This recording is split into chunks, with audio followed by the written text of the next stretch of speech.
자, 가등기 담보법 들어가겠습니다. 네, 한숨 쉬지 마시고요. 자, 327페이지 피세요. 가등기 담보법입니다.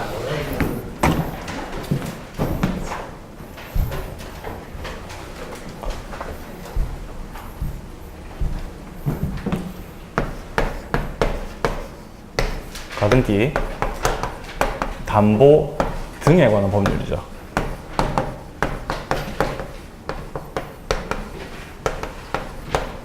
왜 가등기 담보 등이라고 하냐면은 가등기 담보도 있지만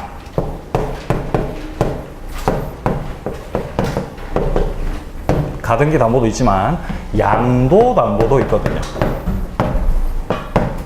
그래서 이걸 포괄하는 개념입니다. 그래서 가등기 담보 등에 관한 법률이다, 이렇게 얘기를 하는 겁니다.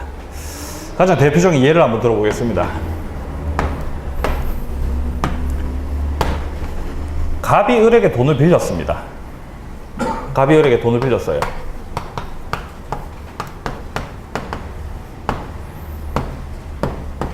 금전 소비대차 계약을 통해서 돈을 빌렸습니다.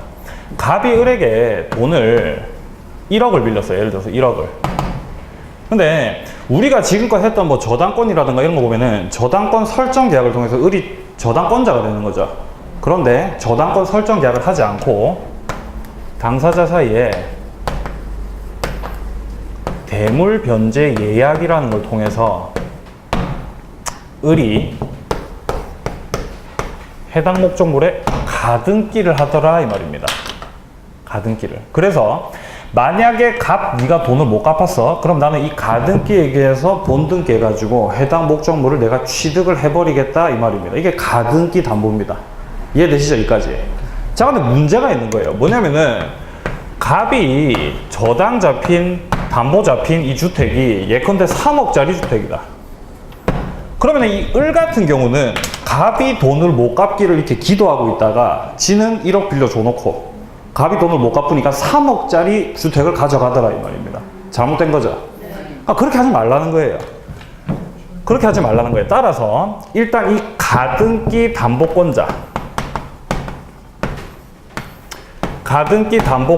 을이 일단 갑이 돈을 못 갚을 때 취할 수 있는 게 크게 두 가지가 있습니다. 첫 번째가 이 법률에서 말하는 처분청산이라는 거예요.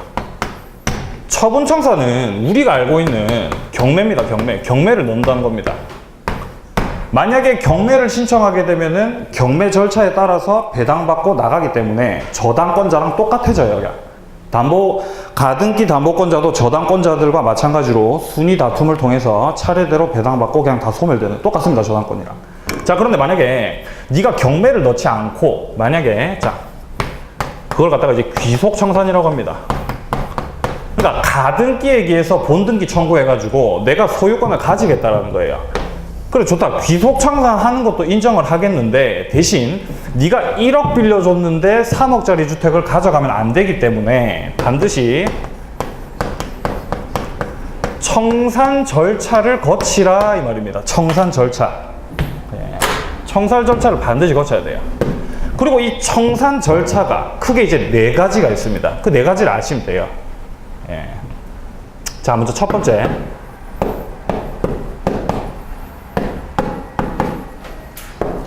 실행통지입니다. 네가 돈을 안 갚기 때문에 내가 지금서부터 이제 본등기를 하기 위한, 뭡니까? 귀속청산의 절차를 내가 밟겠다라고 이제 실행통지를 하는 겁니다. 그리고 두 번째가 뭐냐면은,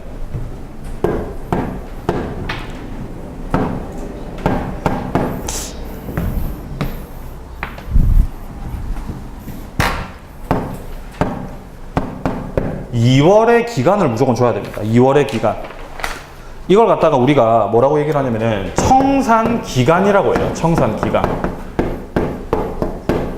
2월의 청산기간을 줘야 됩니다. 왜냐면은 후순위 담보권자들이 불만이 있을 수가 있거든요.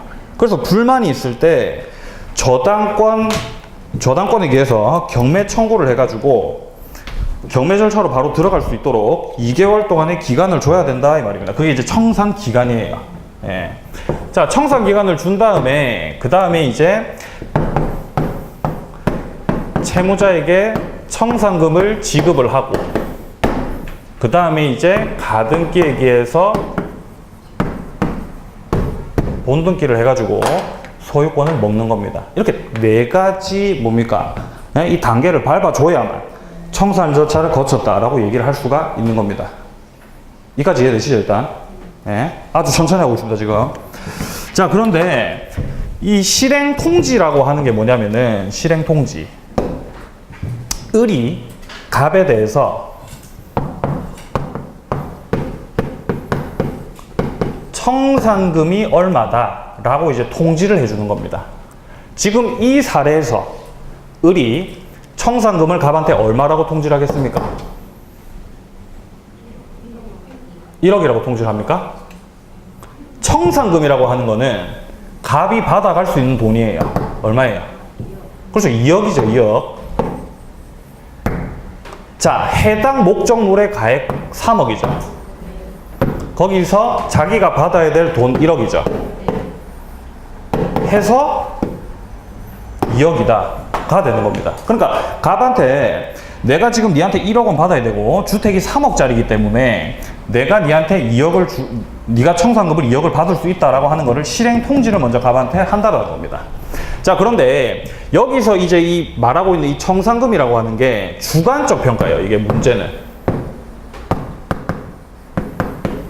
이게 주관적으로 평가를 하는 거기 때문에 원래 통상적으로 정상적으로 만약에 뭡니까 청산금 통지를 했다라고 한다면은 3억 빼기 2억 해가지고 3억 빼기 1억에서 2억이라고 해야 되는데 만약에 가등기 담보권자 을이 주택을 갖다가 1억이라고 평가를 하고 그리고 내가 받아야 될 돈이 1억이기 때문에 니는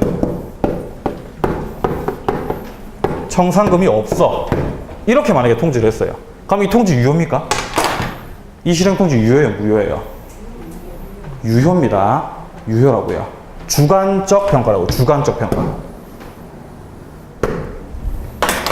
그러면 갑이 억울할 수가 있잖아요. 그럼 갑은 어떻게 하면 돼요? 갑은 본등기를 거절하면 됩니다. 갑은 본등기 거절하면 돼요. 이후에 본등기 청구에 대해서 거절을 하면 된다고요. 그리고 청산금에 대해서 이런 식으로 말도 안 되는 평가를 하게 됐을 때 만약에 후순위에 저당권자가 있을 수가 있겠죠.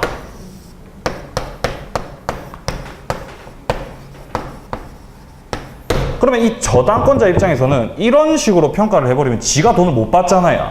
그러니까 이렇게 후순위 담보권자라든가 이런 애들이 불만이 언제든지 생길 수가 있습니다. 그래서 이 2월의 청산기간을 주는 거예요. 이 2개월 동안에 만약에 후순위 저당권자라든가 후순위 담보권자들이 불만이 있다. 그러면 바로 경매 청구해버리는 겁니다. 그러면은 청산 절차가 중단되고 경매로 바로 들어가 버리는 거예요. 이해되세요? 무슨 말인지? 예? 따라서 이제 2월의 청산기간 주는 겁니다. 이 2월의 청산기간을 주게 되는 거는 후순위 담보권자들을 보호하기 위해서 이 2월의 청산기간을 주게 되는 거죠. 경매 청구를 할 수 있게끔 그 기간을 주는 겁니다. 이해되시죠? 뭔 말인지? 예, 좀 굉장히 천천히 하고 있습니다. 자, 그리고 이 청산기간이 지난 다음에도 뭐 이의제기도 없고 아무런 뭐 문제가 없이 잘 흘러갔을 때 이제 을이 갑에 대해서 이제 청산금을 지급을 하고 그리고 그 이후에 본등기를 통해서 이제 소유권을 이제 먹게 되는 겁니다. 이해되시죠? 별로 어렵지 않죠? 네, 자, 문제 보겠습니다. 문제 볼게요. 자, 가등기 담보 등에 관한 법률 1번입니다. 1번. 자, 가등기 담보 등에 관한 법률에 관한 설명으로 옳은 것은 자, 1번에 보시면은 공사대금 채무를 담보하기 위한 가등기에도 가등기 담보 등에 관한 법률이 적용된다라고 되어 있는데 틀렸습니다. 예. 가등기 담보법이 적용이 되려면은 반드시 금전 소비 대차이어야만 돼요. 뭐 매매 대금이라던가 뭐 공사 대금이라던가 이런 거는 적용이 안 되는 겁니다. 자, 그러면 예를 들어서 매매 대금을 만약에 예를 한번 들어볼게요. 매매 대금을. 자, 갑과 을이 매매 계약을 합니다. 그리고 갑이 매도인이고 을이 현재 매수인인데 매수인 을이 갑한테 대금을 다 지급을 했어요. 근데 갑이 해당 목적물을 넘기는 거를 조금만 늦추면 안 되겠냐라고 부탁을 하더라는 겁니다. 그래서 을이 알겠다. 그러면은 대신 내가 가등기를 하겠다라는 거예요. 그래서 나중에 네가 해당 목적물을 안 넘겨주면은 내가 가등기에 의해서 본등기 해버리겠다라는 겁니다. 여기서 나오는 이 가등기 있죠. 이거는 가등기 담보가 아니죠.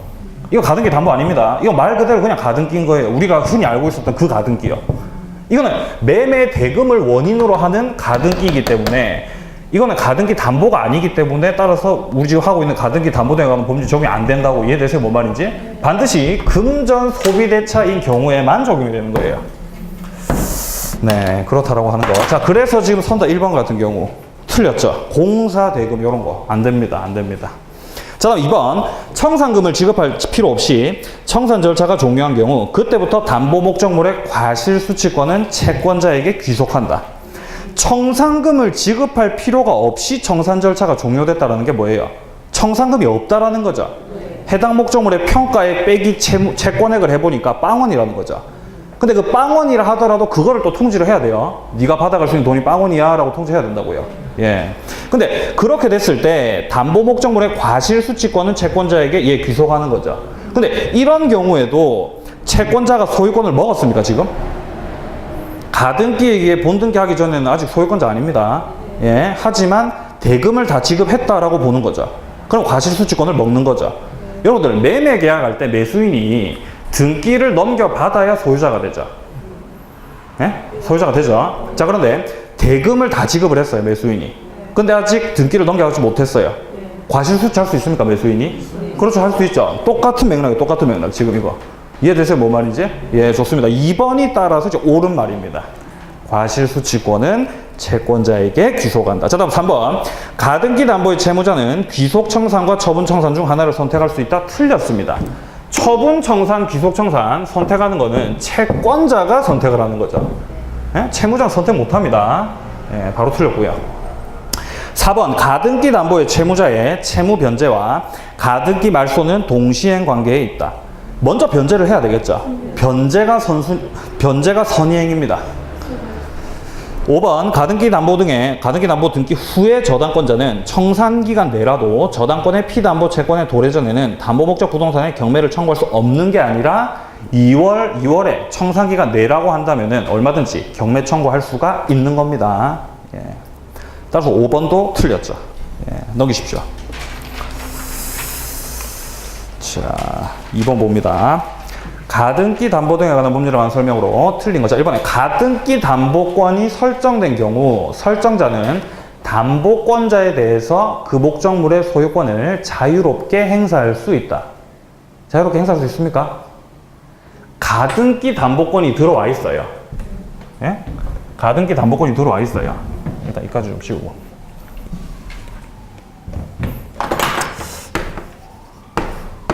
자, 예를 들어서 저당권이 들어와 있어요. 그럼 해당 목적물의 소유자는 누굽니까? 그렇죠. 갑이 소유자죠. 갑이 소유자입니다. 그러면 소유자 갑은 자신의 소유권을 행사할 수 있습니까? 저당권자 들어와 있을 때? 네. 그렇죠. 얼마든지 행사할 수 있죠. 네. 자, 그러면 바꿔서 저당권을 바꿔서 이거를 가등기 담보라고 할게요. 가등기 담보권자가 현재 들어와 있어요. 소유자 누굽니까? 그렇죠. 갑이죠. 갑은 자신의 소유권 행사할 수 있습니까? 예, 얼마든지 행사할 수 있죠. 똑같은 말, 똑같은 말. 그럼 1번 선도 이해되세요? 가등기 담보권이 설정된 경우 설정자, 여기서 말하는 설정자가 여기서 갑이죠. 소유자 갑은 담보권자에 대해서 그 목적물의 소유권 자유롭게 행사할 수 있죠. 지가 소유자니까요.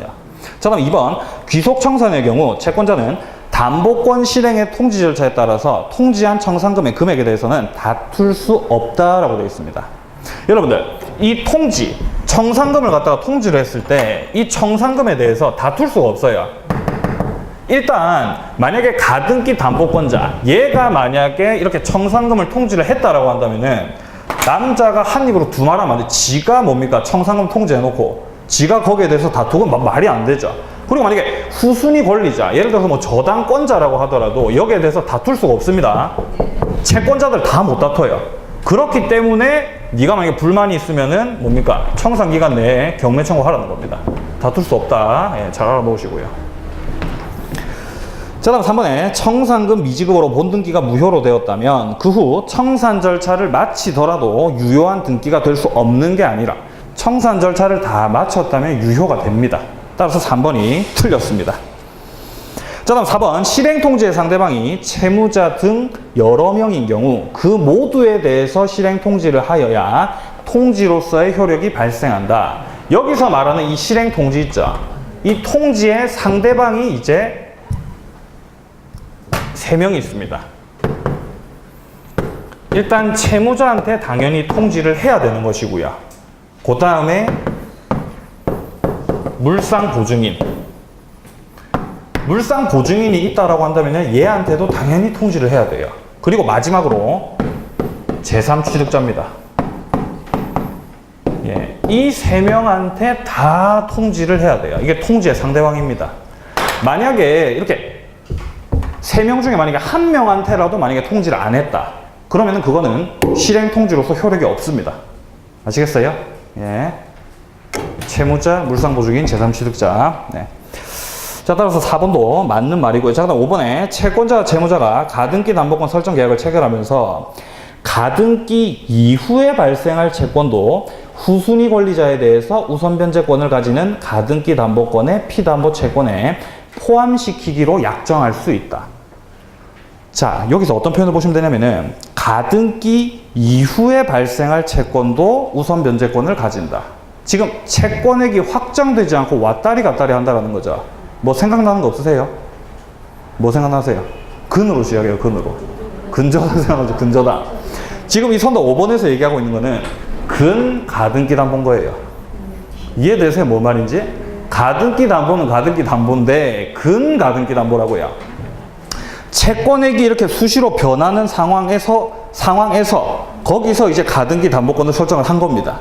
그러니까 이제 근 가등기 담보죠. 이런 것도 얼마든지 할 수가 있다라는 거. 예. 봐놓으시고 그럼 이제 3번으로 넘어갈게요. 가등기 담보 등에 관한 법률상 채권자가 담보 목적 부동산의 소유권 취득하기 위해서 채무자에게 실행통지를 할 때 밝히지 않아도 되는 것. 어쨌든 간에 실행통지를 이 3명한테는 무조건 해야 된다라고 그랬습니다. 근데 여기서 후순위 권리자한테는 실행통지를 할 필요가 없습니다. 아시겠어요? 예, 자, 뭔 말인지 설명드리겠습니다.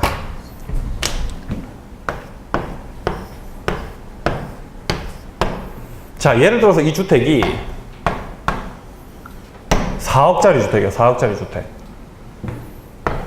1순위로 갑이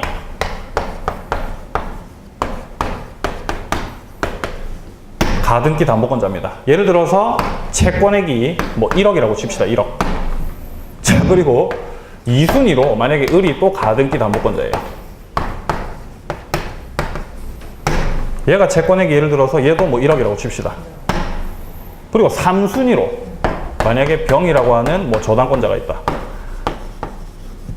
얘 채권액이 예를 들어서 뭐 한 5천만 원 정도라고 칩시다. 자, 여기서 만약에 갑이 가등기 담보권자 갑이 만약에 채무자한테 실행통지를 할 때 지금 현재 주택이 4억짜리 주택이죠. 4억짜리 주택에서 내가 받을 돈 1억 빼고 3억이라고 하는 청산금을 통지를 한다 이 말입니다. 후순위 담보권자는 고려할 필요가 있다 없다? 없어요. 그냥 무시하면 돼요. 무시하면 됩니다. 자, 그런데 문제는 만약에 2순위 담보권자 을이 만약에 실행통지를 하게 되면은 해당 목적물 가액 4억에서 선순위 갑 거 있죠. 1억을 빼고요. 그 다음에 자기 채무 1억을 빼고 채권의 1억을 빼고 해서 2억이라고 통지를 해야 된다 이 말입니다. 선순위는 고려를 해줘야 돼요. 후순위는 고려할 필요 없죠. 그럼 병을 고려할 필요는 당연히 없는 것이죠. 이해되시면 뭔 말인지. 예. 자, 따라서 여러분 여기서 아셔야 되는 거는 후순위 권리자는 고려할 필요가 없다라는 겁니다. 아시겠어요? 예. 따라서 이제 정답은 바로 2번이 되는 거죠. 후순위 담보권자의 피담보 채권에 관심이 없습니다. 나머지는 뭐 한번 읽어보시면 되고. 자, 그럼 이제 4번 보겠습니다. 갑은 을에게 1억 원을 빌려주고 이를 담보하기 위해서 을 소유의 부동산 시가 3억 원에 가등기를 하였다. 자, 을이 변제기에 채무를 이행하지 않은 차 갑은 즉시 담보권을 실행해서 부동산의 소유권을 취득하고자 한다. 자, 귀속 청산 절차를 밟으려고 한다. 그 말이죠. 다음 설명 중 틀린 겁니다. 자, 1번에 갑은 청산금의 평가액을 을에게 통지해야 된다. 을이 지금 현재 채무자죠. 당연히 통지해야 되죠. 자, 2번. 갑이 을에게 청산금의 평가액을 통지한 후에도 갑은 이에 관해서 다툴 수 있다. 다툴 수 있어요? 다툴 수가? 네? 없어요. 채권자들은 못 다툽니다. 지가 평가해놓고 지가 또 다투고 말이 안 되는 거죠. 예, 틀렸고요. 자, 3번. 갑은 을은 자, 갑이 통지한 청산금액에 묵시적으로 동의함으로써 청산금을 확정시킬 수 있다. 묵시적. 될까요? 안 될까요? 묵시적. 되겠죠? 여러분들 제가 항상 말씀드리죠. 묵시적이라서 안 되는 거는 없다고요. 우리 민법 시험에서. 됩니다. 4번. 갑이 을에게 담보권 실행 통지를 하지 않으면 청산금을 지급하더라도 가등기에 기한 본등기를 청구할 수 없다. 지금 실행 통지를 안 했다라고 돼 있죠. 제가 아까 적어드렸던 실행 통지, 청산기간 2개월, 그 다음에 청산금 지급, 본등기 이 절차를 하나라도 제대로 이행을 안 했다. 그러면 다 무효됩니다. 예, 무효입니다. 실행 통지는 필수 절차입니다. 자, 5번. 을은 갑이 통지한 청산금액을 다투고 정당하게 평가된 청산금을 지급받을 때까지 부동산의 소유권 이전 등기 및 인도 채무 이행을 거절할 수 있다. 그렇죠. 청산금이 택도 없이 말도 안 되는 상황일 때 본등기 거절하는 거죠. 이런 식으로. 예, 좋습니다. 5번도 맞는 말입니다. 넘기십시오. 자, 다음 5번. 가등기 담보 등에 관한 법률에 관한 설명으로 자, 틀린 겁니다. 자, 1번에 이 법에서 정한 청산 절차를 거치지 않은 담보 가등기에 기한 본등기는 원칙적으로 무효이다. 그렇죠. 청산 절차 안 걸치면 무효입니다. 자, 2번. 이 법에서 정해진 청산 절차 없이 담보 목적 부동산을 처분해서 제3자에게 소유권을 취득하게 한 채권자는 채무자에게 불법 행위 책임을 진다. 어떻습니까? 자, 제가 좀 설명을 드리겠습니다. 이 경우에는 이제 양도담보를 생각을 하시면 되는데, 자, 지금 을이 갑에 대해서 현재 채권자입니다. 받을 돈이 있어요. 자, 근데 문제는 가등기를 하는 게 아니라 양도담보라고요. 양도담보라고 하는 건 뭐냐면은 을 명의로 등기를 해버리는 거예요.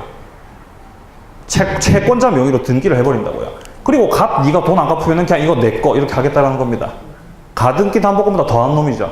네, 더한 놈입니다. 자, 이렇게 양도담보를 했을 경우에 하지만 을 명의로 등기가 되어 있다 하더라도 소유자는 여전히 갑입니다. 자, 이런 경우에 을이 만약에 이 등기를 가지고 팔아버렸다. 이런 상태입니다. 자, 이렇게 됐을 때 만약에 병한테 등기가 이렇게 넘어갔어요. 그리고 이 병이 만약에 선입니다. 그럼 얘는 유효하게 소유권 취득해요. 하지만 이렇게 팔아 넘기는 행위가 불법입니다. 불법이기 때문에 이거에 대해서 채무자 갑이 손해배상 청구를 하는 거죠. 이해되세요? 뭔 말인지? 예, 양도담보에 대한 내용이었습니다. 자, 계속 보겠습니다. 자, 그 다음에 이제 3번에 보시면은 집행법원이 정한 기간 안에 채권 신고를 하지 않은 담보 가등기 권리자는 매각 대금을 배당받을 수 없다. 가등기 담보권자가 배당 요구를 해야 될까요? 안 해도 될까요? 어떻게 생각하세요? 자, 경매 들어갔어요. 근데 가등기 권리자가 있어요. 근데 그 가등기가 담보 가등기인지 그냥 가등기인지 알 수가 있다 없다? 없어요. 몰라요. 모릅니다. 그게 담보 가등기라는 걸 알기 위해서는 둘 사이에 금전 소비대차 계약서를 법원에다 제출해야 알 수 있어요. 판사가. 그렇지 않겠습니까? 자, 그렇기 때문에 당연히 배당 요구도 해야 되는 것이고, 그리고 여기 나와 있듯이 채권 신고라고 나와 있죠. 채권 신고도 해야 됩니다. 제가 채권자입니다.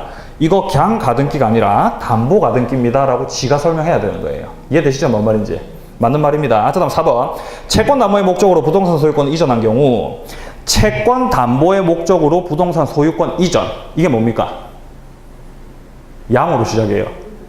양도담보라고. 양도담보. 소유권 이전한 경우 그 부동산에 대한 사용 수익권은 담보권 설정자에게 있음이 원칙이다. 맞습니까? 양도담보권을 설정을 했어요. 그러면 소유자한테 사용 수익이 있습니까? 권한이? 아니, 여러분들. 예? 여러분들. 아까 나왔던 거죠? 자, 을이 저당권자예요. 소유자 누굽니까? 갑입니다. 그럼 을이 만약에 가등기 담보권자예요. 소유자 누굽니까?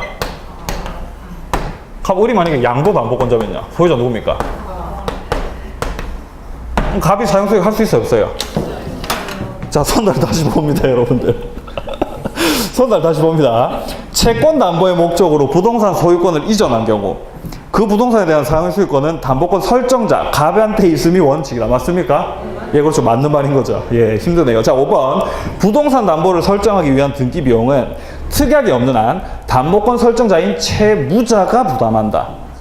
자, 부동산 담보를 설정하기 위한 등기 비용, 뭐 가등기가 됐든지 아니면 뭐 양도 담보를 위한 뭡니까? 소유권 이전 등기가 됐든지 채무자가 부담할까요? 채권자가 부담할까요?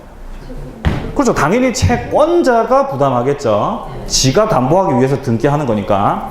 저당권 설정 계약할 때, 저당권 등기할 때 있지 않습니까? 저당권 등기 비용을 저당권자가 내야 돼요? 아니면 채무자가 내야 돼요? 저당권자가 내야 되는 거예요. 저당권자가. 예, 좋습니다. 5번이 따라서 틀렸습니다. 자, 이제 6번 보겠습니다. 갑은 을의 X토지에 대해서 가등기 담보권을 취득을 했는데 을은 변제기에 채무를 이행하지 않고 있습니다. 자, 다음 설명 중 틀린 것은, 자, 1번에 갑은 X토지에 경매를 청구할 수 있다. 가등기 담보권자가 경매 넣을 수 있습니까? 예, 넣을 수 있습니다. 얼마든지. 자, 2번 제3자가 경매로 X토지의 소유권을 취득한 경우 갑의 가등기 담보권은 소멸한다. 맞습니까? 경매 절차가 끝이 났어요. 그러면 저당권 소멸이죠. 경매 절차가 끝이 났어요. 가등기 담보권도 소멸되는 겁니다. 경매가 들어가면 똑같다 그랬어요. 저당권이랑. 자, 3번. 갑이 담보계약에 따른 담보권을 실행해서 X토지의 소유권을 취득하기 위해서는 청산 절차를 거쳐야 한다. 그렇죠. 당연히 거쳐야죠. 청산 절차. 자, 4번. X토지 후순위 권리자는 청산기간에 한정해서 그 피담보 채권의 변제기 도래 전이라도 X토지의 경매를 청구할 수 있다. 그렇죠. 후순위 권리자. 이게 2월 안에 경매 청구할 수 있는 것이죠. 자, 5번. 청산기간 전에 을의 다른 채권자의 강제 경매로 제3자가 X토지의 소유권을 취득한 경우에도 갑은 가등기에 기한 본등기를 청구할 수 있다. 말도 안 되는 소리죠. 자, 보시면은 청산기간 전에 을의 다른 채권자의 강제 경매가 들어갔어요. 그럼 경매 절차를 밟고 있다는 소리입니다. 지금 현재. 그리고 제3자가 소유권을 취득했대요. 제3자가 누굽니까? 여기서 말하는 경락인입니다. 예, 경락인이 등장을 해가지고 다 경매 절차 다 끝이 났어요. 근데 어떻게 뭐 가등기에 기한 본등기를 청구합니까? 그냥 다 소멸되는 거죠. 예, 5번이 틀렸습니다. 자, 우리 이제 7번 보겠습니다. 갑은 을로부터 1억 원 빌리면서 자신의 X 건물의 저당권을 설정해 준 다음, 자, 병으로부터 2억 원 빌리면서 X 건물을 양도 담보로 제공하고 병 명의로 소유권 이전 등기를 해줬답니다. 자, 보시면은 지금 을이 일단 저당권자죠. 1순위. 그 다음에 2순위 권리자로 병이 현재 양도 담보권자입니다. 이해되세요? 그림이 지금? 여러분들 굉장히 힘들어 하시네요. 잠오시죠? 네.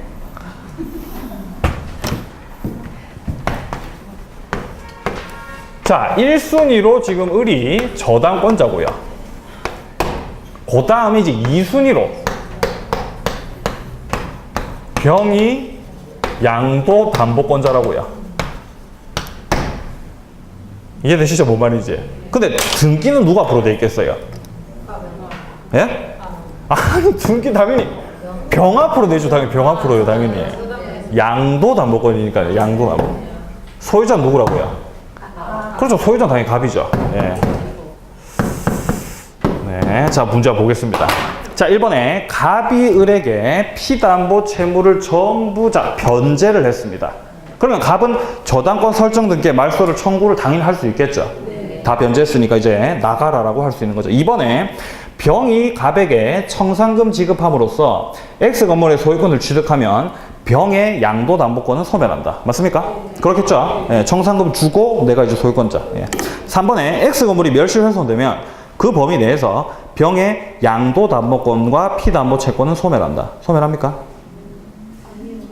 소멸 안 하겠죠, 당연히. 소멸 안 합니다. 채권은 그대로 남아있죠. 3번은 이따 나중에 좀 더 설명드리고 일단 4번으로 갑니다. 의뢰담보권 실행을 위한 경매로 X건물이 정액에 매각된 경우 병의 양도담보권 소멸한다. 경매가 끝났어요. 양도담보권 소멸입니까? 예, 당연히 소멸이죠. 자, 5번에 만일 선의의 무가 병으로부터 X건물의 소유권을 취득하였다면 갑은 병 명의의 소유권 이전 등기의 말소를 청구할 수 없다.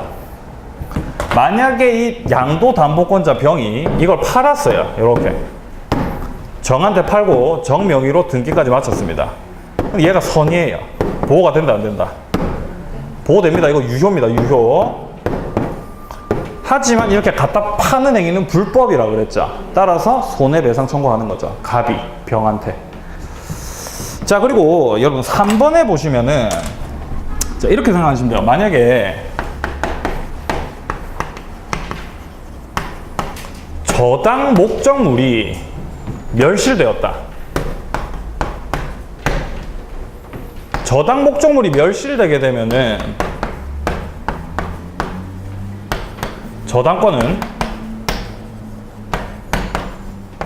소멸한다. 맞는 말입니까? 저당 목적물이 멸실되면 저당권 소멸해요? 왜 소멸 안 한다는 분들은 왜 안 한다는 겁니까? 물상대위 생각하고 계시죠, 지금? 자, 물상대위를 생각하시지 말고 만약에 우리 문제에서 저당 목적물이 멸실됐을 경우, 담보 목적물이 멸실됐을 경우 저당권은 소멸한다. 맞는 말입니다. 맞아요. 자, 그런데 만약에 저당 목적물이 멸실이 되면은 저당권은 언제나 소멸한다. 이러면은 이건 이제 틀린 말입니다. 왜냐면은 보험에 드러났을 수도 있거든요. 예? 그러면 물상대위권 행사할 수도 있겠죠.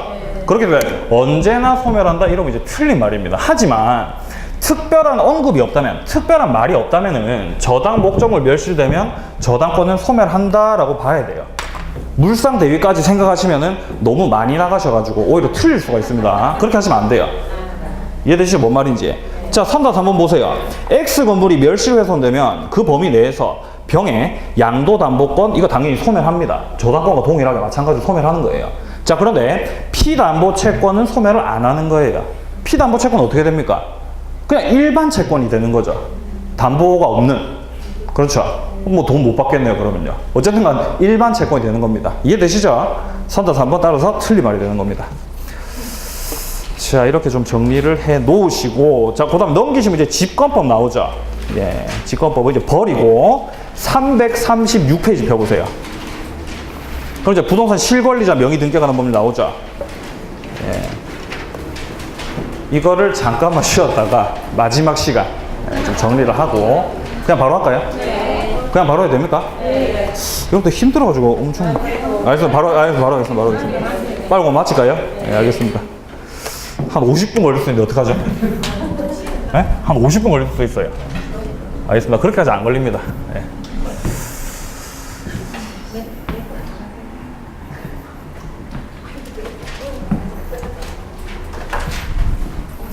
자, 부동산 실권리자 명의 등기에 관한 법률인데 일단 요 같은 경우는 자, 부동산 실권리자 명의 등기에 관한 법률이죠. 그러니까 이게 법률 자체에 이미 그 법률에 내용이 다 들어가 있습니다. 부동산을 등기를 할 때 실제 권리자 명의로 등기를 하라 이 말이에요.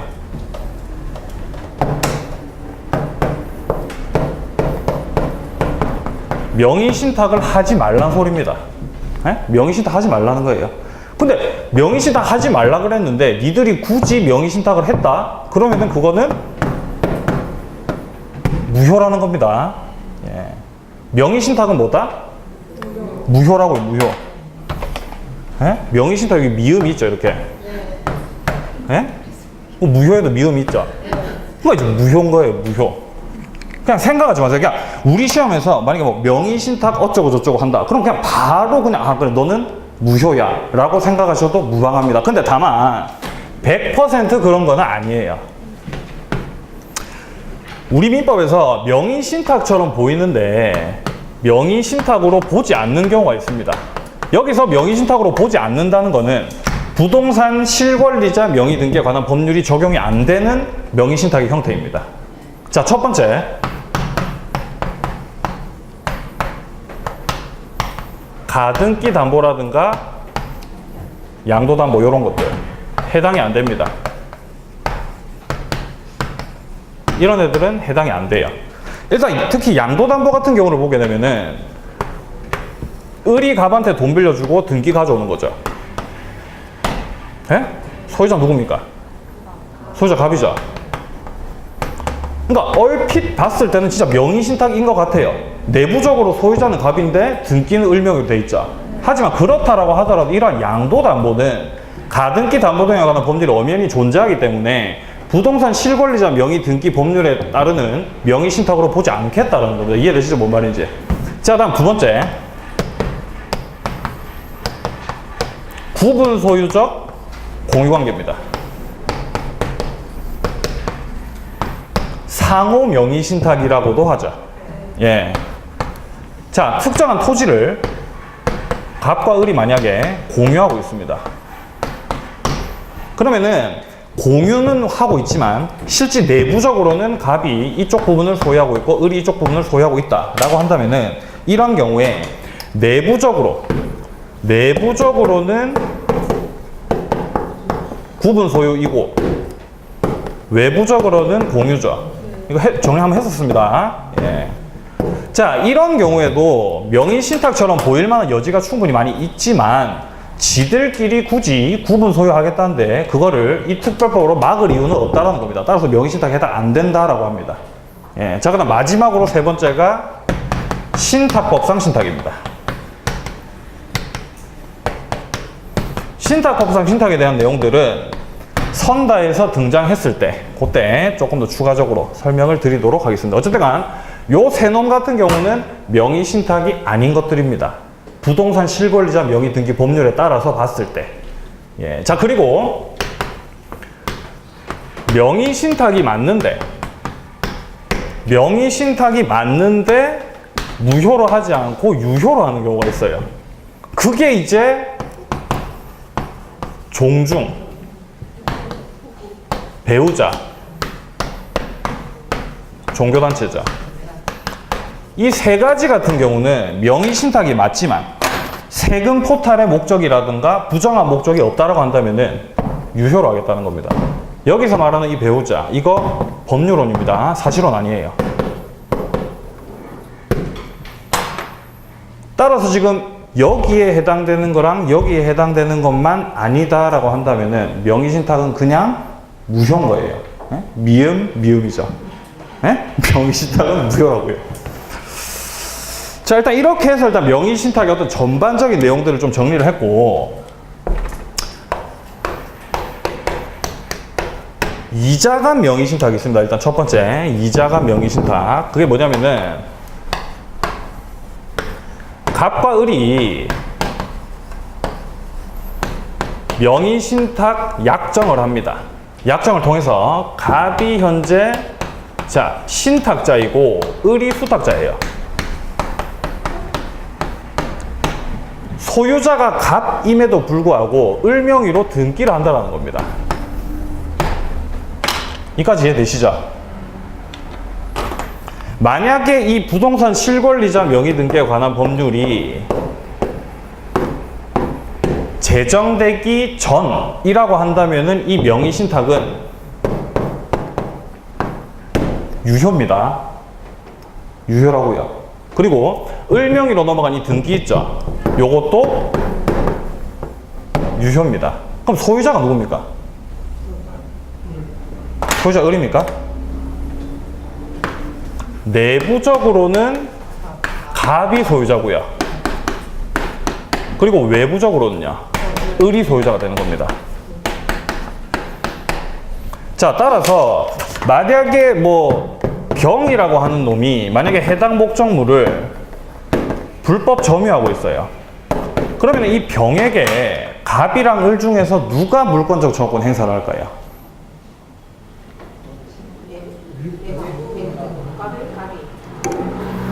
자, 제3자 병이 나왔습니다. 이거를 내부로 봐야 돼요? 외부로 봐야 돼요? 외부입니다. 여러분들 외부에 외부. 제3자라 외부의 제3자. 자, 그러니까 을이 요렇게 물관적 조건 행사를 할 수가 있는 겁니다. 그럼 갑은요? 갑은 못합니다. 외부적으로는 소유자가 아니니까요. 이해되시죠? 뭔 말인지? 예. 자, 그리고 을한테로 넘어간 이 등기에 대해서 갑이 말소 청구를 할 수가 있는데, 말소 청구를 할 때 명의신탁 해지를 원인으로 할 수 있을까요? 없을까요? 말소 청구를 할 수 있을 것 같습니까? 와, 이런. 자, 할 수 있습니다. 예, 할 수 있어요. 자, 그리고 진정 명의 회복을 원인으로. 네? 그리고 소유권에 기해서 말소 청구 할 수 있습니까? 없습니까? 예, 할 수 있습니다. 소유자 갑이니까요. 자, 그런데 문제는 만약에 이 좀 공간 입성을 좀 지우겠습니다. 만약에 이 지금 우리가 하고 있는 이 특별법이 제정된 후라고 한다면은, 제정된 후입니다. 후라고 한다면은 갑과 을이 명의신탁을 했어요. 명의신탁은 뭐다? 네? 무효입니다. 무효. 그러면은 을에게 넘어간 등기도 무효가 됩니다. 자, 그럼 좀 더 간결해졌죠. 소유자가 누굽니까? 그렇죠. 소유자는 갑이 되는 거예요. 명의신탁은 무효니까요. 예, 따라서 소유자는 갑이고요. 따라서 이렇게 제3자 병이 무단 점유를 했을 때 누가 물권적 정보 행사를 합니까? 그렇죠. 갑이 이제 행사를 할 수가 있는 것이죠. 이렇게. 이 차이를 아시겠죠? 네. 자, 그리고 갑이 을에 대해서 이 등기, 넘어간 등기에 대해서 말소 청구를 할 때 명의신탁 해지를 원인으로 할 수 있다 없다? 할 수 있다 없다? 할 수 없습니까? 네, 할 수 없어요. 왜 할 수 없어요? 명의신탁이 무효라고요. 무효인 명의신탁인데 무효인 명의신탁의 해지를 원인으로 안 되는 겁니다. 이해되시죠? 뭔 말인지? 자, 그리고 자, 그리고 진정 명의회복을 원인으로, 그리고 소유권에 기한 말소 청구 되겠어요? 안 되겠어요? 불가입니까? 아니, 당연히 되는 거죠. 이것도 되는 거죠. 되는 거죠. 소유자가 누구라고요? 갑이라고요. 소유자가 진정 명의 회복을 원인으로 해서, 야 새끼야, 말소 청구. 내가 소유권자입니다. 소유권에 근거해가지고 말소 청구 당연히 할 수가 있는 거죠. 예, 지금 여기서 다 이게 가능하니까 여기는 왠지 이게 안 될 것 같죠? 예, 아닙니다. 돼요. 됩니다. 예. 자, 이게 이제 2자간이었고요. 이제 3자간도 있는데 3자간 같은 경우는 좀 보면서, 문제를 또 보면서 설명을 좀 하겠습니다. 자, 일단 1번부터 보겠습니다. 자, 1번에 보시면은 부동산 실권리자 명의 등기에 관한 법률상에 명의신탁에 관한 설명으로 옳은 것을 모두 고른 겁니다. 자, 기억해 보시면은 탈법적 목적이 없다면 사실혼 배우자 간의 명의신탁은 허용된다. 허용됩니까? 법률혼만 되는 거죠. 여기 지금 사실혼이죠. 안 되는 거예요. 무효입니다. 틀렸고요. 자, 니은에 이 법에서 허용되는 상호 명의신탁의 경우 공유물 분할 청구에 소를 제기해서 구분소유적 공유관계를 해소할 수 없다. 구분소유적 공유관계에서 분할 청구 된다 그랬어요? 안 된다 그랬어요? 분할 청구 돼요? 안 돼요? 분할 청구 돼요?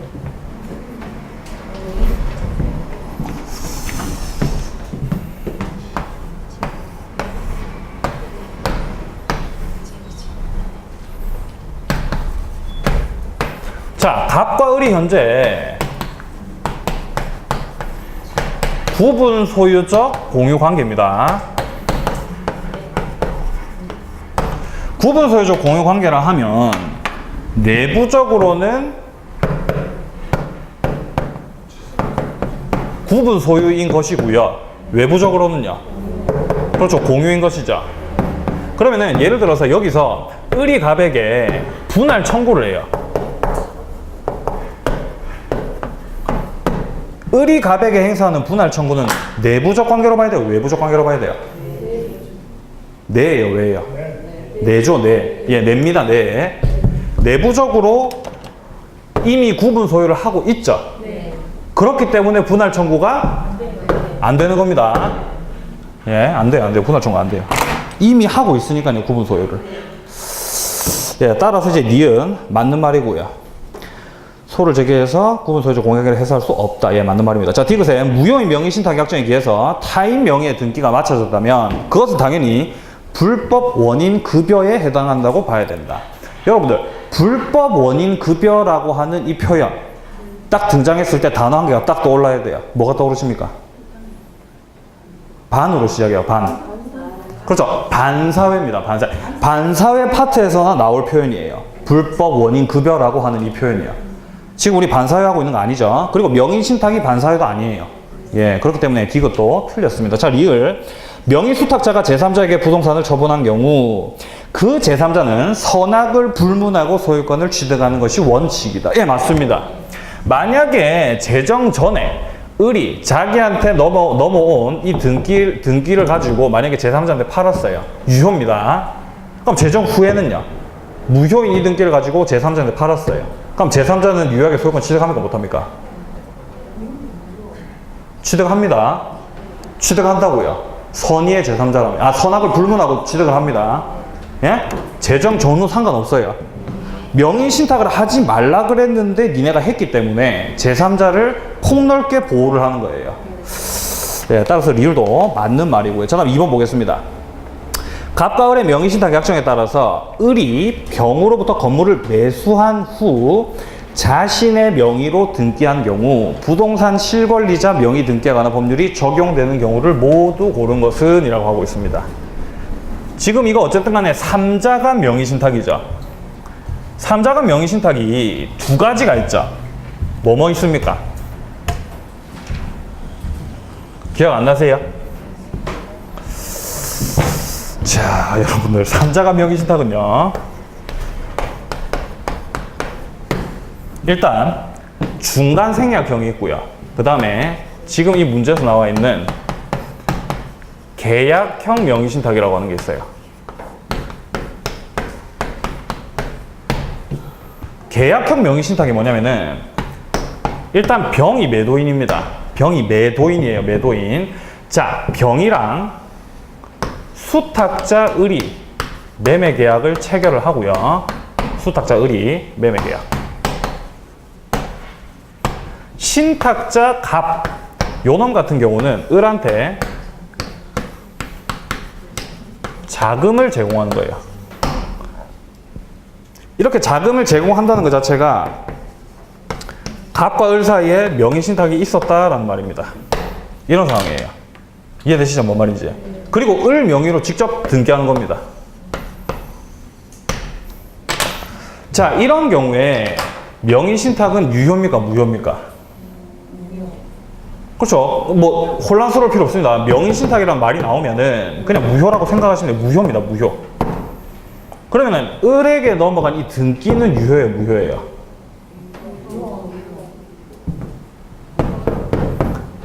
매도인 병이 만약에 선이라고 한다면은 유효입니다. 자, 그리고 매도인 병이 만약에 악이다. 그러면은 이제 무효가 되는 거예요. 참말로 미치겠죠? 이게 이제 계약명의신탁입니다. 계약명의신탁.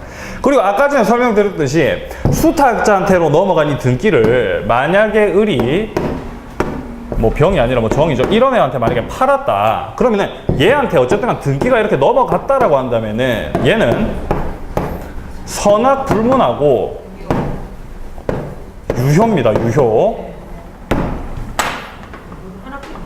정리됩니까? 요거 하나뿐이 모르겠습니까? 예. 근데 이거는 뭐 아주 당연한 얘기이기 때문에 일단 이 내용을 아셔야 돼요. 이 내용을요. 예. 그리고 여기서 신탁자 갑이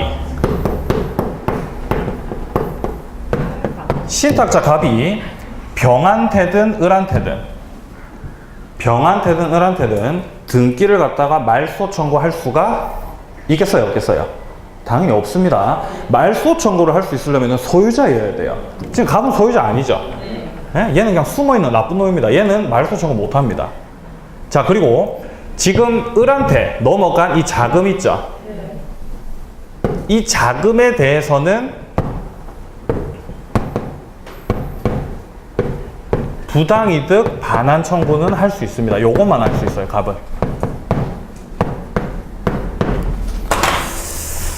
자, 이게 이제 계약명의신탁인데 선도 한번 보겠습니다. 자, 보시면은 지금 어쨌든 간 2번 문제에서 계약명의신탁을 말하는 건데 기억을 보십시오. 갑이 만약에 자 탈세 목적으로 명의신탁 약정을 했습니다. 그러면은 이 명의신탁 뭡니까? 이 부동산 실권리자 등기 명의에 관한 법률이 적용이 되겠어요? 안 되겠어요? 적용이 당연히 되는 겁니다. 적용이 되기 때문에 너는 지금 탈세할 거야? 명의신탁했어? 무효하겠다는 겁니다. 적용되는 거예요. 자, 다음 니은에 갑과 을이 묵시적으로 명의신탁 약정을 한 경우입니다. 묵시적으로 했어요. 그래도 명의신탁 한 거죠. 적용이 되겠어요? 안 되겠어요? 그렇죠. 되는 거죠. 따라서 무효라는 겁니다. 자, 다음 디귿 을명의의 등기가 소유권 이전 등기 청구권 보전을 위한 가등기입니다. 어떻게 써요? 이런 경우에 적용이 될까요? 안 될까요? 적용이 되는 거죠. 만약에 이 가등기가 만약에 담보 가등기다. 그러면 적용이 안 되겠죠. 이해되세요? 뭔 말인지? 명의신탁을 안 보니까요. 이 특별법상. 하지만 여기서 나와 있는 소유권 이전 등기 청구권 보존을 위한 가등기이기 때문에 적용이 되는 거예요. 따라서 정답은 5번입니다. 자, 그럼 이제 3번 볼게요.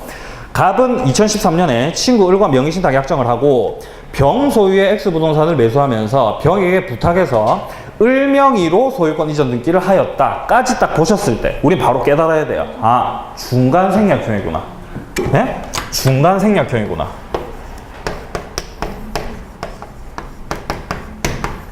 중간 생략형 명의신탁입니다. 일단 병이 매도인인 건 동일합니다.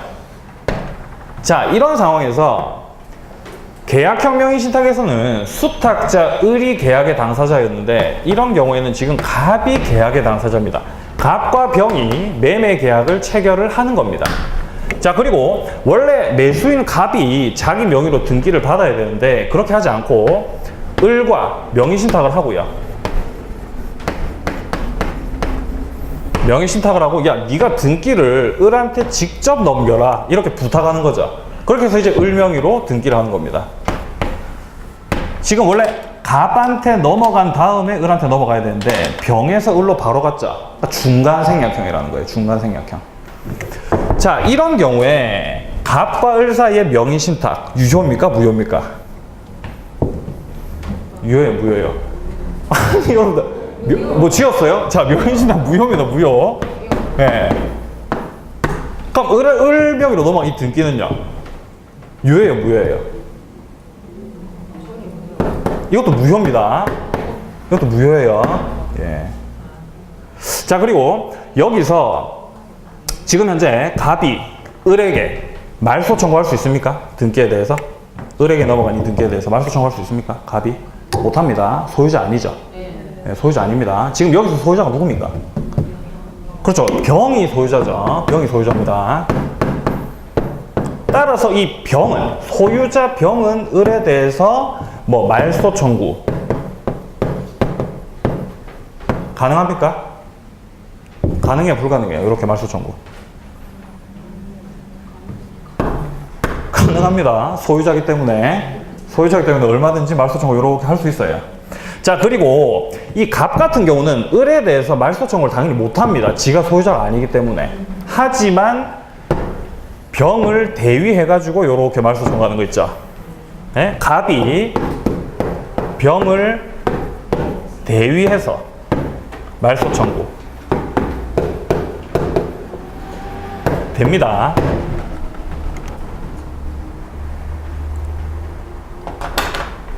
이 정도면은 이제 정리가 된 것 같습니다. 자, 그리고 이런 상황에서도 을명의로 넘어간 이 등기에 기초해가지고 만약에 제3자한테 팔았다. 그 제3자는 유효하게 소유권 취득을 하는 겁니다. 선이든 악이든 불문하고. 예, 이게 이제 중간 생략형이었고, 자, 보겠습니다. 선다에서. 자, 다음 설명 중 옳은 겁니다. 자, 1번에 을이 X 부동산의 소유자이다. 소유자 누굽니까? 소유자 누구예요? 그렇죠. 소유자 병입니다. 소유자 병. 예, 소유자는 병입니다. 병. 자, 따라서 1번 틀렸고요. 자, 2번. 갑은 명의신탁 해지를 원인으로 을에게 소유권 이전 등기를 청구할 수 있다. 명의신탁 자체가 무효죠. 근데 어떻게 명의신탁 해지를 원인으로 이렇게 합니까? 그리고 소유권 이전 등기도 청구할 수가 없죠, 갑은. 쥐가 소유자가 아닌데요, 뭐. 자, 그리고 3번에 갑은 부당이득 반환을 원인으로 을에게 소유권 이전 등기를 청구할 수 있다. 또 역시 안 되는 거죠. 지가 소유자가 아니기 때문에. 자, 다음 4번에 병은 진정 명의 회복을 원인으로 을에게 소유권 이전 등기를 청구할 수 있다. 청구할 수 있을까요? 소유자가 을에게 할 수 있겠죠. 4번이 정답이 되는 거예요.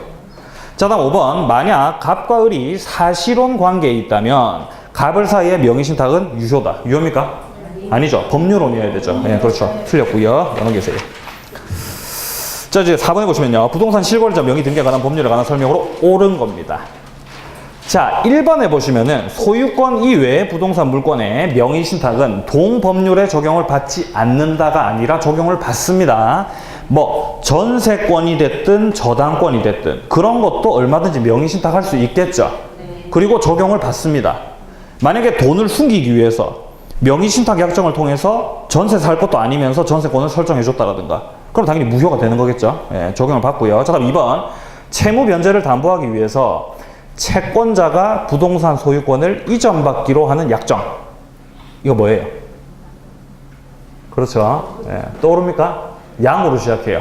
뭐예요? 그렇죠. 양도담보죠. 양도담보. 양도담보 요거 동법률의 명의신탁 약정에 해당한다. 해당한다고요? 안 한다고요? 안 한다고요. 예, 비슷해 보이지만 다르다 그랬습니다. 해당 안 합니다. 틀렸고. 자, 그럼 3번. 양자간 등기 명의신탁의 경우 신탁자는 수탁자에게 명의신탁 약정의 해지를 원인으로 소유권 이전 등기를 청구할 수 없다. 맞습니까? 명의신탁 약정의 해지를 원인으로 안 된다 그랬죠? 왜냐? 왜 안 된다 그랬어요? 명의신탁이 무효니까요. 지금 현재 특별한 말이 없으면은 재정 후라고 봐야 돼요. 그리고 문제도 지금 현재 주고 있죠. 부동산 실권리자 명의 등기에 관한 법률에 관한 설명으로 옳은 거잖아요. 네, 따라서 3번이 맞는 말이고요. 다음 4번. 3자간 등기 명의 신탁의 경우 수탁자가 자진해서 신탁자에게 소유권 이전 등기를 해주더라도 그 등기는 무효다가 아니라 유효입니다. 유효. 예. 예를 들어서 지금 여기서 예를 들어서 뭐 이런 상황에서 중간생략형의 경우에서 만약에 뭡니까? 을명의로 현재 등기가 되어 있죠. 근데 만약에 을이 자진해서 이 등기를 갑에게로 이렇게 넘겼어요. 그러면 이 등기는 유효라는 겁니다. 실체 관계에 부합하기 때문에. 지금 병과 갑 사이에 매매 계약 체결했죠. 이 매매 계약은 유효죠. 매매 계약은 유효입니다. 예, 그렇기 때문에 병한테로 등기가 넘어가게 되면은 그 등기도 유효해요. 실체 관계 부합. 자, 다음 5번에 보시면 명의신탁 약정의 무효는 악의의 제3자에게 대항할 수 있다. 악의의 제3자에게도 대항을 못합니다. 선의의 제3자에게는요. 더 대항을 못하겠죠. 선이든 악의든 대항을 못해요. 예, 자, 다음 5번 보겠습니다. 2013년 10월 26일 갑은 친구 을과 명의신탁 약정을 했다. 자, 그 후 갑은 병 소유의 X 토지를 매수하면서 자, 지금 현재 갑이 병한테 매수하고 있죠. 중간생각형이에요? 계약형이에요? 네? 갑이 매수했대요. 중간생각형이에요? 계약형이에요? 네? 자, 지금 계약명의신탁에 있어서는 매수인이 을이고요. 중간생각형에 있어서는 매수인이 갑이에요. 계약명의신탁입니까? 중간생각형입니까? 매수인이 갑인데 지금 현재. 네? 아니, 여러분, 문제를 보세요. 갑은 친구 을과 명의신탁 약정을 했고, 자, 그 이후에 병 소유의 X 토지를 매수하면서, 자, 갑이 병한테 현재 매수를 하고 있다라고 돼 있죠. 그리고 병에게 부탁을 해가지고 을 명의로 소유권 이전 등기를 했다라고 돼 있죠. 중간생략형이에요? 계약형이에요? 중간생략형이죠. 바로 그냥 판단이 돼야 됩니다. 중간생략 요겁니다, 요거.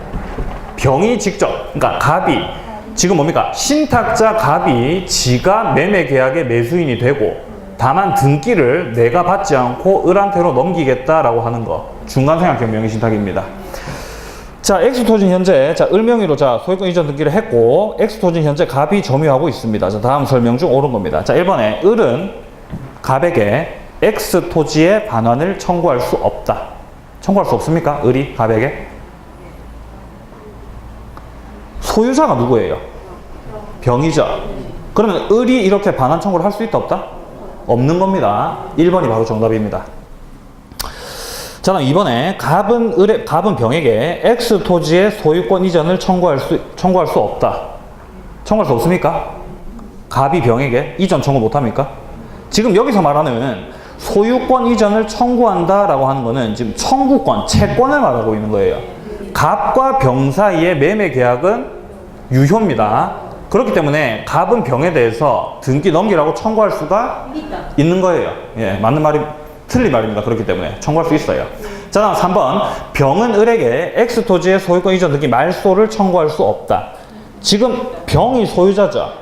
그렇기 때문에 을한테 말소 청구 할 수 있습니다. 소유자이기 때문에. 자, 다음 4번. 갑은 을에게 부당이득 반환을 원인으로 소유권 이전 등기를 청구할 수 있다.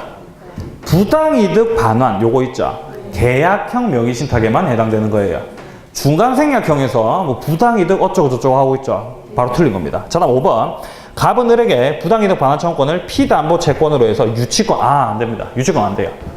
관하여 생긴 채권이 아니기 때문에 유치권은 뭐 말도 안 되는 소리죠. 자, 다음 6번 보겠습니다. 2014년 갑은 친구 을과 자, 계약 명의신탁을 약정하였다. 계약 명의신탁이라고 딱 주고 있습니다, 지금. 자, 그 사실을 알고 있는 병은, 자, 이러면 이제 소유자 누굽니까? 병이 악이에요. 소유자 누구예요? 예? 여기서 병이 악이랍니다. 소유자 누구예요? 아니요. 아니, 제발. 자, 병이 지금 악입니다. 그러면은, 을에게 넘어간 이 등기가 무효라고요, 무효. 그럼 소유자 누구예요? 갑이 소유자입니까? 아니, 병이 소유자죠, 병이, 여러분들. 자, 만약에 병이 선입니다. 그러면은, 을한테로 넘어간 이 등기가 유효가 되죠. 그러면은, 을이 소유자가 되는 거예요. 자, 그런데 만약에 병이 알고 있었어요. 악이에요. 그러면은 을한테로 넘어간 이 등기가 무효입니다. 따라서 이 매매 계약을 통해서 지금 매도인 병의 소유권이 을한테로 못 넘어갔다는 소리죠. 그럼 당연히 소유권자는 병인 겁니다. 병, 여러분들. 예, 명의신탁 원래 헷갈립니다. 자, 계속 보겠습니다. 예. 자, 그래서 우리가 문제를 볼 때 그 사실을 알고 있는 병이라는 말이 딱 등장했을 때, 아, 그래, 병 네가 소유자구나 라고 하는 판단이 딱 들어야 되는 거예요. 자, 병은 명의수탁자 을과의 매매계약에 따라서 을명의로 X토지의 소유권을 이전해 주었습니다. 자, 다음 설명 중 옳은 겁니다. 자, 1번에 을은 X토지에 대한 소유권을 취득한다. 취득합니까? 그렇죠. 취득 못하는 거죠. 왜냐면 왜 그렇습니까? 병이 악이니까요. 병이 악이니까요. 자, 2번. 갑은 병에 대해서 X토지에 대한 소유권 이전 등기를 청구할 수 있다. 갑이 소유권 이전 등기 청구할 수 있습니까? 병에 대해서? 네? 갑이 형님이 청구할 수 있습니까? 병에 대해서? 네? 지금 계약 당사자 누굽니까? 을이죠. 갑이 아니죠. 갑은 청구를 못하는 겁니다. 못해요. 자, 3번. 을이 X토지의 소유권 이전 등기를 말소하지 않더라도 병은 을의 매매대금 반환 청구를 거절할 수 없다. 지금 을이 소유권 이전 등기를 해주고 그리고 병은 받았던 매매대금을 반환을 해야 되겠죠. 이거 동시행위겠죠. 예, 그런 차원에서 보게 된다면은 병은 을의 매매대금 반환 청구를 당연히 거절할 수가 있는 거죠. 네가 지금 등기를 말소 안 해주니까 나도 대금을 못 주겠다라는 거죠. 동시이행 관계입니다. 지금 선다 3번 같은 경우. 자, 그럼 4번에 을이 X토지를 정에게 자 매도를 해가지고 소유권 이전 등기를 해준 경우 정은 X토지의 소유권을 취득한다. 취득합니까? 을명의로 넘어간 등기 있죠? 을명의로 넘어간 이 등기를 만약에 무효의 등기입니다. 이걸 갖다가 만약에 팔았어요, 정한테. 정이 악이에요. 정이 소유권자 됩니까? 안 됩니까? 안 돼요? 아니, 되는 거죠, 당연히. 제3자 선악 불문하고 보호가 된다고요. 그러니까 4번이 이제 바로 옳은 말이 되는 겁니다. 자, 5번. 을이 X토지를 선의의 정에게 매도해서 소유권 이전 등기를 해준 경우 을의 행위는 병의 소유권에 대한 침해 행위가 아닌 게 아니라 당연히 침해 행위죠. 소유권자가 병이니까요. 자, 다음 넘기겠습니다. 이제 두 문제 남았습니다. 좀만 힘을 내세요. 명의신탁이 좀 어렵죠? 어려울 수밖에 없을 것 같아요, 근데 진짜로. 예. 우리 민법 전 범위 통틀어서 명의신탁이 이렇게 명의신탁에 대한 내용이 가미가 되면 최상급 문제 됩니다. 그래서 예, 그만큼 어려워요. 예? 예, 6번의 답이 4번입니다. 4번. 틀렸어요. 6번의 답 4번입니다. 4번이 옳은 거예요. 6번의 답은 4번입니다. 지금 이 339페이지 밑에 그 6번에 3번이라고 되어 있는데 이게 틀렸고요. 해설을 보시면은 지금 4번이 지금 맞다라고 이렇게 되어 있죠. 예, 해설을 보시면 아실 수 있을 거예요.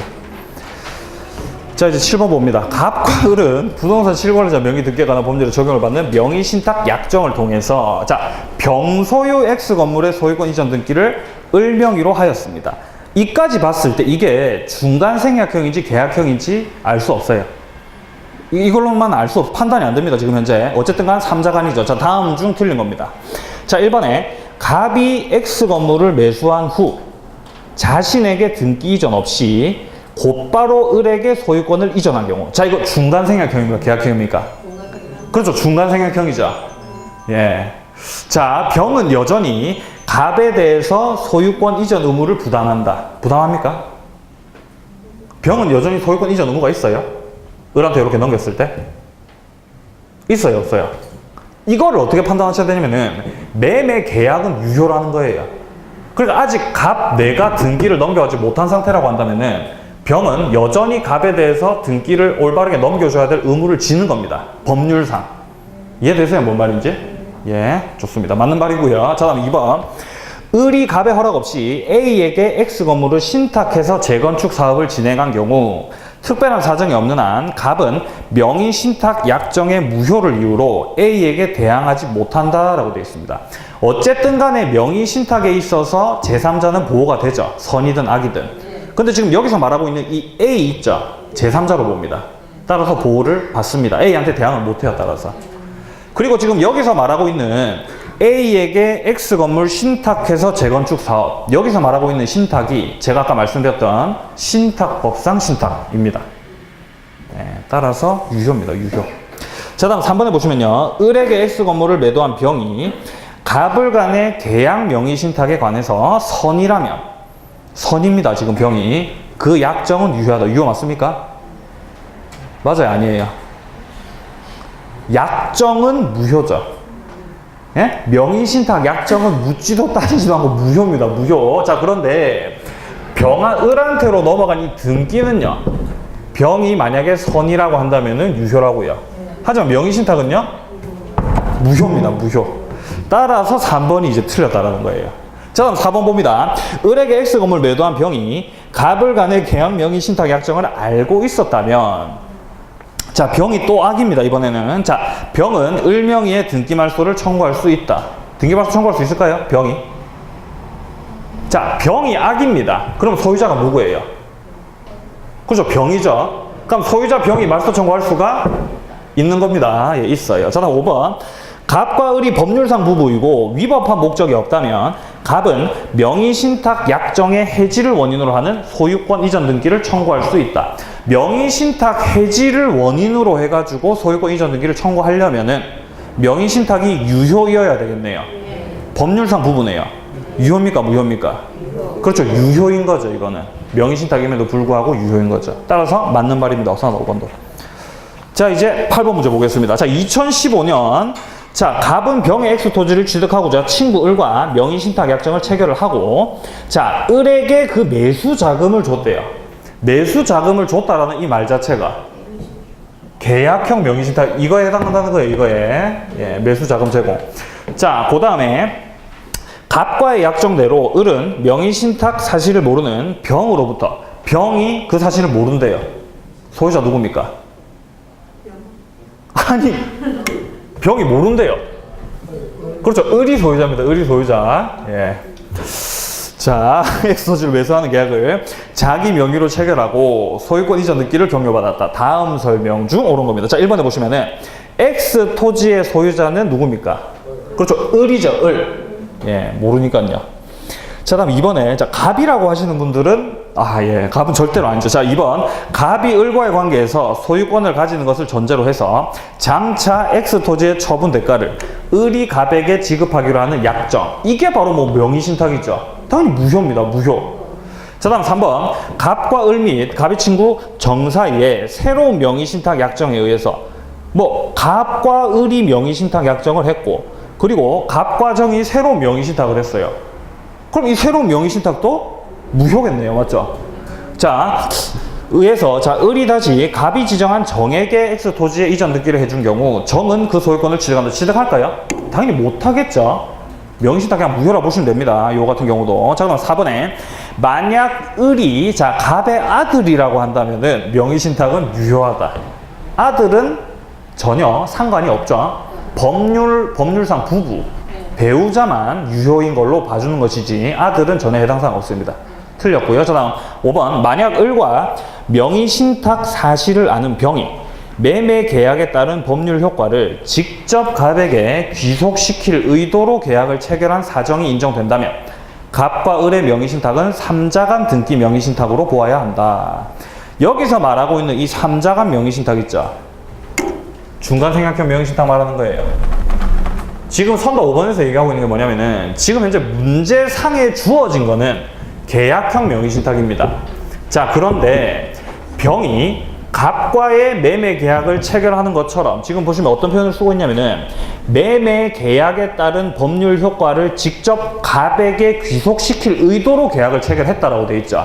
그러면은 그런 경우에는 중간생략형으로 봐줄 수 있다는 겁니다. 매매 당사자가 갑과 병이고 을에게로 뭡니까? 등기 넘기는 이 형태로 봐줄 수가 있다 이 말입니다. 5번이 맞는 말이에요. 그럼 3번은요? 틀렸습니다. 그럼 밑에 이거 뭐 8번에 3번이라고 돼 있죠. 정답. 틀렸습니다. 5번이요. 5번. 5번이 정답입니다. 자, 이렇게 해서 끝났네요. 끝이 났습니다.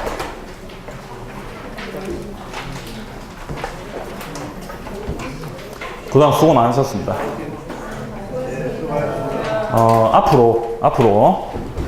앞으로 제 수업을 아침에만 들으셔야 됩니다. 3층으로 올라오시면 안 돼요. 아시겠죠? 1차 집중반에 오시는 분들은 이제 올해 1차만 하실 분들이 오시는 거기 때문에 여러분들은 올해 꼭 1, 2차 다 하셔가지고 꼭 합격하시길 바랍니다. 아시겠죠? 네. 3층 올라오시면 안 됩니다. 3층에는 이제 처음 오시는 분들만 이제 오시는 거고, 여러분들은 이제. 예.